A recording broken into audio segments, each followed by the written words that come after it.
రసమైనా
കുഞ്ഞു സംഭവം പോലും ഉണ്ടായിട്ടില്ല നമ്മുടെ ജീവിതത്തിൽ പരസ്പരം അറിയാതെ.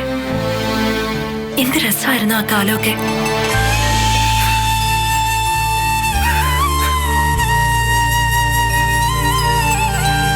ഇപ്പൊ എന്താ മൈന നമുക്കിടയിൽ സംഭവിച്ചത്?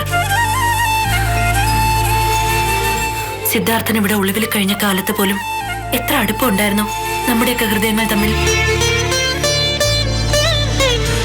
ആ ചരടുകളൊക്കെ പെട്ടെന്നൊരു നിമിഷം പൊട്ടിപ്പോയതുപോലെ.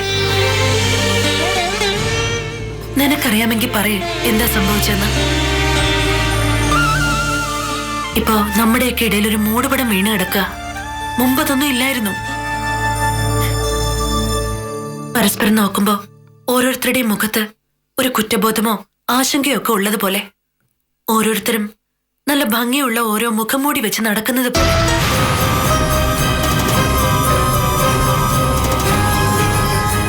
ഏത് ഡ്രസ് ഇടണമെന്ന് എനിക്കൊരു കൺഫ്യൂഷൻ. വാർഡ്രോബ് മുഴുവൻ പരതി. ഒന്നും അത്രയ്ക്ക് അങ്ങ് തൃപ്തിയായില്ല. എങ്കിൽ പിന്നെ പുതിയതാകട്ടെ എന്ന് വിചാരിച്ചു.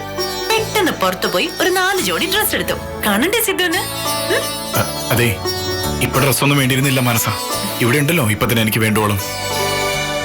എന്റെ സിദ്ധു ഏത് ഡ്രസ് ഇട്ടാലും കാണാൻ ഭംഗിയാട്ടോ.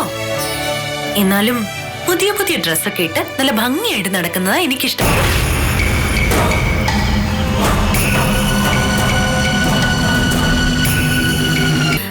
പണ്ട് ഞാൻ കളിയായിട്ട് പറയുമായിരുന്നു, കല്യാണം കഴിഞ്ഞ് നമുക്ക് ജനിക്കുന്നത് പെൺകുട്ടികളാണെങ്കിൽ എന്റെ കുട്ടിക്ക് മൈനയെന്നും അവളുടെ കുട്ടിക്ക് മാനസെന്നും പേരിടാന്ന്.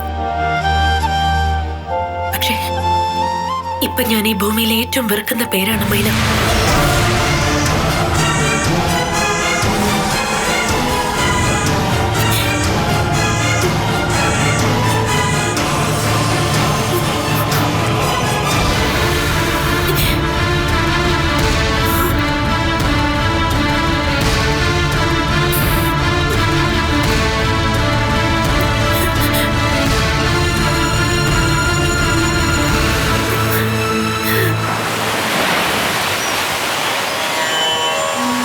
ഉരുളകളും എടുത്ത് ഇലയിൽ വെക്കുക. ആ അങ്ങനെ എള്ളെടുത്ത് നീര് കൊടുത്ത് പിണ്ടത്തിൽ വെക്കുക. തിലകം സമർപ്പയാമി. എന്തായിരുന്നു അമ്മയുടെ നാമം?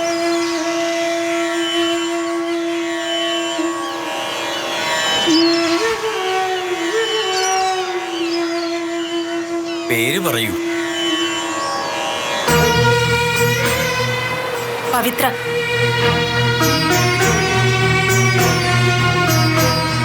നക്ഷത്രം?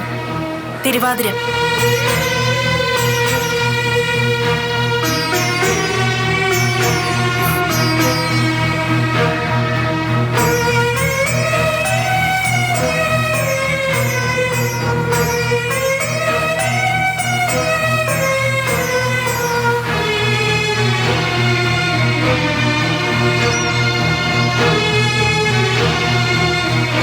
അമ്മയെ മനസ്സിൽ ധ്യാനിച്ച് നീര് കൊടുക്കുക.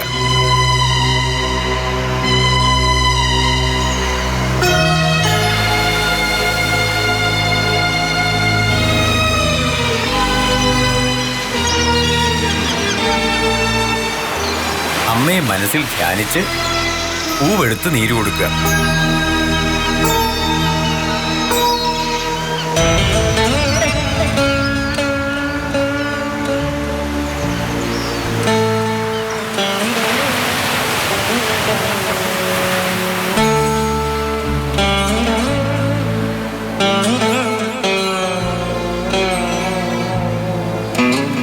ഡോക്ടർ,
എന്താടാ നീ വിഷമിച്ച അമ്മയ്ക്ക് സങ്കടമാവും കേട്ടോ. അയ്യേ, പപ്പയുടെ സൂപ്പർമാൻ കരയ്യ. ആരെങ്കിലും കണ്ട മാനം പോവൂലേ? ഏയ് പവിക്കുട്ടാ,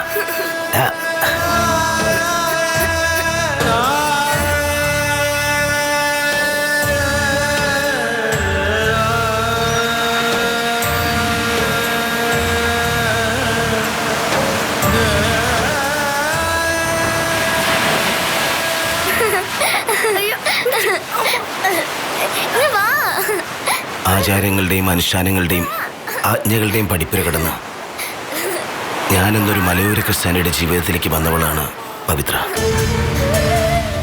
ആത്മാവിൽ ഒരു തണുത്ത മഞ്ഞുതുള്ളി ഇഴുകിച്ചേരുന്ന സുഖമായിരുന്നു അവളുടെ സ്നേഹത്തിന്. എതിർപ്പുകളും ഭീഷണികളുമായിട്ട് വന്നു പലരും. ഞങ്ങളെ കീഴടക്കാനോ വേർപിരിക്കാനോ ആർക്കും കഴിഞ്ഞില്ല. ഓരോ രാവും ഓരോ പകലും ഞങ്ങൾക്ക് സ്വർഗമായിരുന്നു.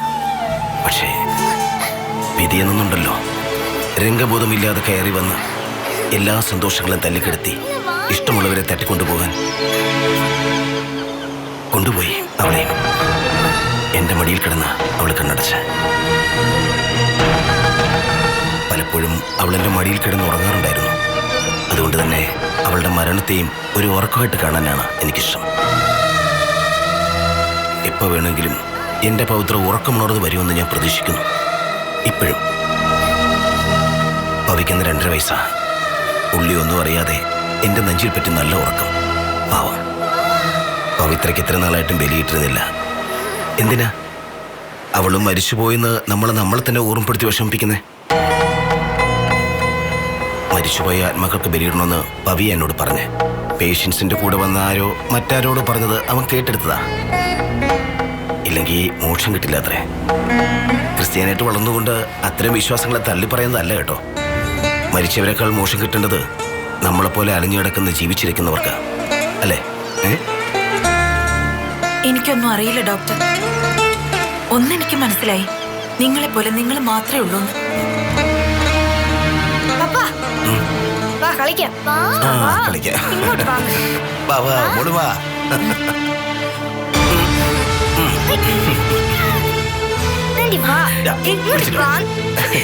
വാ വാ വാ.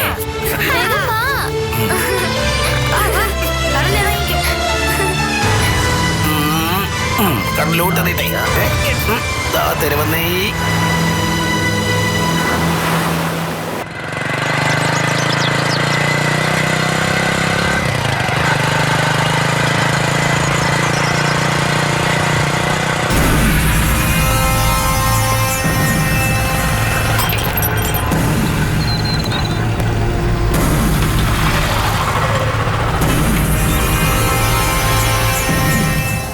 തന്റെ റോഡ് ഷോ? മാറിക്ക്. ഇടോ മാറി നിൽക്കാൻ.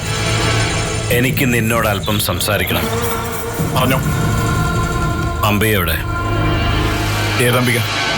സിദ്ധാർത്ഥ കളിക്കല്ലേ, നിലതെറ്റി നിൽക്കുക ഞാൻ. അതിന് ഞാനെന്താ വേണ്ടേ? വേണു ചോദിച്ചത് ഏതംബികയെ കുറിച്ചാന്ന് എനിക്കറിയില്ല. എന്റെ പെങ്ങളെയാണ് ഉദ്ദേശിച്ചെങ്കിൽ അവൾ അവളുടെ ഭർത്താവിന്റെ വീട്ടിലുണ്ടാവും. കാര്യം അവളുടെ വിവാഹം നടത്തിയത് ഞാനും കൂടെ അറിഞ്ഞുകൊണ്ട് തന്നെയാ. പക്ഷേ ഭർത്താവിൽ നിന്നും ഭർത്താവിന്റെ കുടുംബത്തിൽ നിന്നും സ്നേഹവാത്സല്യങ്ങളും സന്തോഷവും ഒക്കെ ആവോളം അങ്ങ് കിട്ടിയപ്പോ അവക്ക് വലിയ അഹങ്കാരം. ഒരു ആങ്ങളയായ എന്നോട് പുച്ഛം.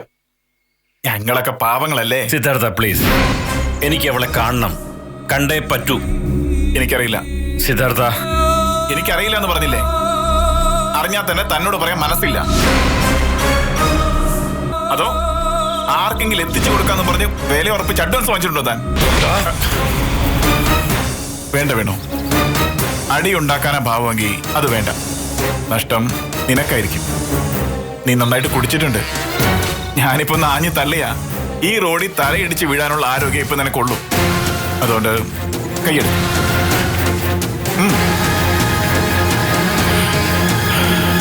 ഒരിക്കലും എന്റെ പെങ്ങക്ക് വേണ്ടി അറിയാതെ ഒരു അബദ്ധം കാണിച്ചതാ നിന്നോട്. ആ കണക്കിൽ നീ അന്ന് ഒരുപാട് വേദന തിന്നതാ. ഇനി എന്റെ ദേഹത്ത് തൊട്ടാ അറിഞ്ഞുകൊണ്ട് ഞാൻ അബദ്ധം വീണ്ടും ചെയ്യും. ആ ഒരു വേദന അറിയാൻ പോലും നീ പിന്നെ ബാക്കിയുണ്ടാവില്ല. ഓർത്തോ. ബഹളം വയ്ക്കാനോ തല്ലുണ്ടാക്കാനോ വന്നല്ല ഞാൻ. തല്ലാനും കൊല്ലാനും ഇറങ്ങി തിരിച്ചാ വേണു ഇത് ചെയ്തിരിക്കും. ചെയ്തിട്ടുണ്ട് പലവട്ടം. കാല് പിടിച്ചിട്ടോ അപേക്ഷിച്ചിട്ടോ ശീലമില്ല, അതെനിക്ക് അറിയില്ല. പക്ഷെ സിദ്ധാർത്ഥ, ആ ഒരു അവസ്ഥയിലാ ഞാനിപ്പോ നിന്റെ മുമ്പിൽ നിൽക്കുന്നേ. നിനക്കറിയാം അമ്പി എവിടെ ഉണ്ടെന്ന്. അത് നിന്റെ മുഖത്തുണ്ട്. എനിക്ക് അവളെ വേണം. ഒന്ന് ജീവിക്കാനാ, മനുഷ്യനെ പോലെ. അതിനെന്തിനാ അംബിക? സ്നേഹിക്കാനും ജീവിക്കാനും ഒക്കെ ആയിട്ട് ഒരുത്തിയെ കൂടെ കൊണ്ടുവന്ന് പാർപ്പിച്ചിട്ടുണ്ടല്ലോ. സ്വന്തം കുഞ്ഞിനെ ഗർഭം ധരിച്ചുകൊണ്ട് ഒരുത്തി. അരുത്, അത് മാത്രം പറയരുത്. കുത്തേറ്റ് ഒരുപാട് മുറിഞ്ഞ മനസ്സാ. ആ മുറിവിൽ വീണ്ടും കുത്തരുത്. ഉള്ളിൽ എന്താണെന്ന് അറിയിച്ചു കൊടുക്കാൻ നെഞ്ചുകേറി കാണിച്ചാലും കഴിയില്ലല്ലോ. വേണ്ട, നീ പറയണ്ട. ഒരു കാര്യം എനിക്ക് ഉറപ്പായി, അമ്പയെ ജീവിച്ചിരിപ്പുണ്ട്. മതി, സന്തോഷായി. ഇനി ഞാൻ കണ്ടുപിടിച്ചോളാം. ഈ ലോകത്ത് അവളെ എവിടെയാണെങ്കിലും ഞാൻ കണ്ടുപിടിക്കും.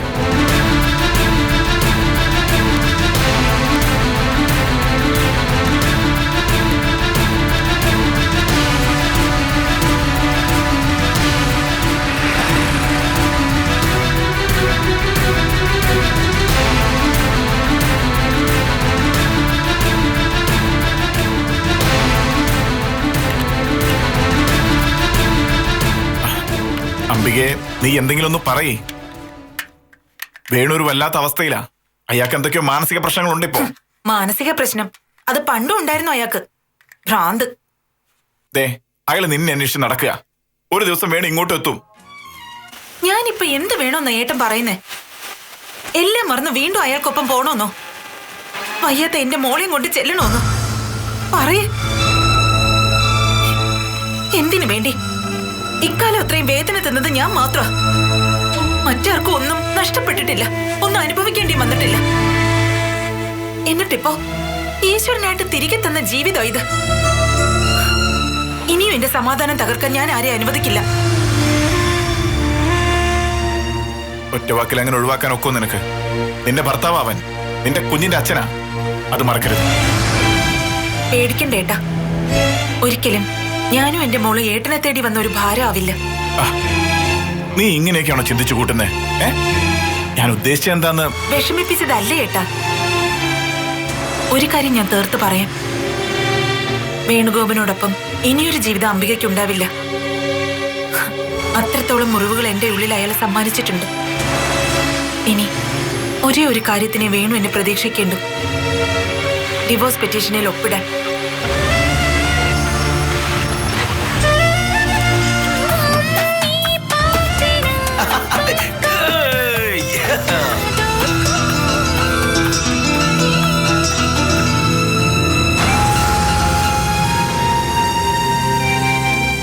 നിന്റെയാണ് ജീവിതം. നീ തീരുമാനിക്കുന്നതാ നിന്റെ ശരി. നീ സുഖമായിട്ടിരിക്കണം, അത്രമാത്രമേ എനിക്കുള്ളൂ.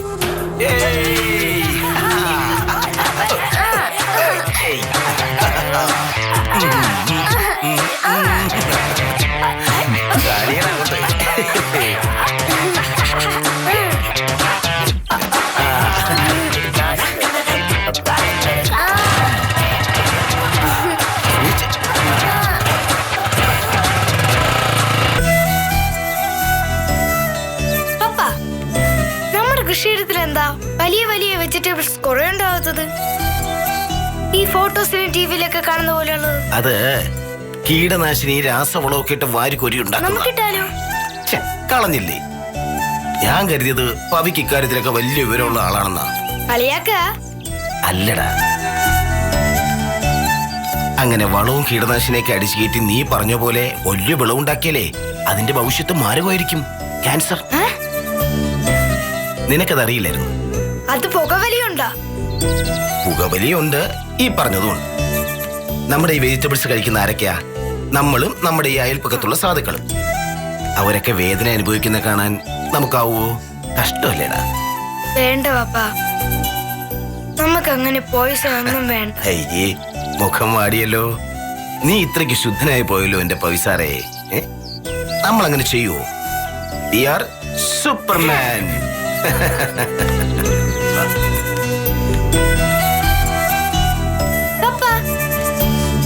നമ്മുടെ ഗോപമോളുടെ ഓർമ്മ തിരിച്ചു കിട്ടും. നമുക്ക് ശ്രമിക്കാം. ഡോക്ടർ പവിയല്ലേ എന്റെ ഒപ്പം? ഓ വാരാതെ. അതേടാ, ഗോപിക മോളോട് എപ്പോഴും ഓരോന്ന് ചോദിച്ചും പറഞ്ഞും ഹാപ്പി ആയിട്ട് ഇരുത്തണം.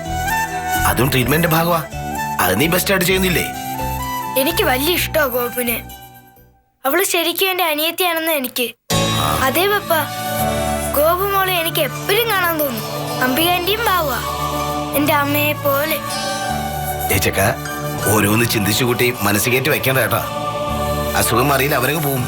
പിന്നെ നീ എനിക്ക് പണിയുണ്ടാക്കി വെക്കല്ലേ. നിന്റെ പപ്പ ഒരു സാധു ജീവിയല്ലേടാ. പപ്പ പപ്പ ഇടയ്ക്കിടയ്ക്ക് ചില കാര്യങ്ങൾ മുൻകൂട്ടി പറയുന്നത് സംഭവിക്കാറില്ല. അതിന് എന്നാ ഞാനും അങ്ങനെ ഒരു കാര്യം പറയാൻ പോവാ. ഗോപിക മോളും അംബികാന്റെയും അസുഖം മാറിയാല് ഇവിടുന്ന് പോവില്ല. നമ്മുടെ കൂടെ അവരുണ്ടാവും ജീവിതകാലം മുഴുവൻ. കണ്ടോ? ഈ ചെക്കൻ പണിയാക്കുമല്ലോ. പവി,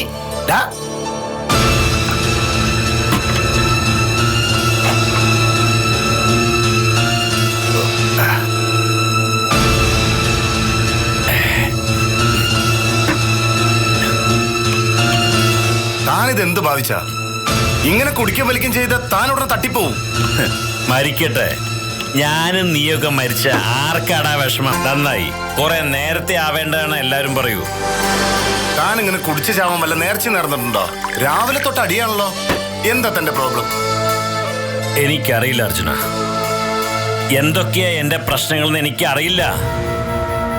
ഇങ്ങനെ ടെൻഷൻ അടിക്കാൻ മാത്രം പ്രശ്നങ്ങളുണ്ടോന്ന് ചോദിച്ചാൽ അതും എനിക്കറിയില്ല. പക്ഷേ അംബിക വീട്ടിൽ നിന്ന് ഇറങ്ങിപ്പോയത് മുതല് ഉള്ളില് എന്തോ ഒരു ചെയ്തു കൂട്ടിയ മഹാപാപങ്ങള് തീക്കാറ്റായിട്ട് വീശിയടിക്കുക നെഞ്ചില്. അതിൻ്റെ ഇടയില പന്ന ഗീതും. സത്യം എന്താണെന്ന് ആരും അറിയുന്നില്ല. പെണ്ണ് വിളിച്ചു പോകുന്നില്ല, സത്യമാണെന്നാ എല്ലാരും വിശ്വസിച്ചിരിക്കുന്നേ. വെട്ടി നുറുക്കാനുള്ള ദേഷ്യമുണ്ട് എനിക്ക്. ഞാനത് ചെയ്യും. വേണു, വെറുതെ കള്ളും പുറത്ത് ഓരോന്ന് കയറി ചിന്തിക്കല്ലേ. ആരൊക്കെ വിശ്വസിച്ചാലും ഗീതുവിന്റെ വയറ്റിൽ വളരുന്ന നാണക്കേടിന്റെ ഉത്തരവാദി വേണു ആണെന്ന് ഞാൻ വിശ്വസിക്കില്ല. എന്ത് ചെറ്റതരം കാണിച്ചാലും അത് ഏറ്റെടുക്കാനുള്ള ചങ്കൂറ്റം താൻ കാണിക്കാറുണ്ടെന്ന് എനിക്കറിയാം. പറയേ, ഞാൻ എന്താ തനിക്ക് വേണ്ടി ചെയ്യണം? കൊല്ലണം. കൊല്ലാനോ? ആരെ? ഗീതുവിനെ. നീ പറഞ്ഞു അർജുന, എത്ര പണം വേണം നിനക്ക്? 5 ലക്ഷം, 10 ലക്ഷം ഞാൻ തരും.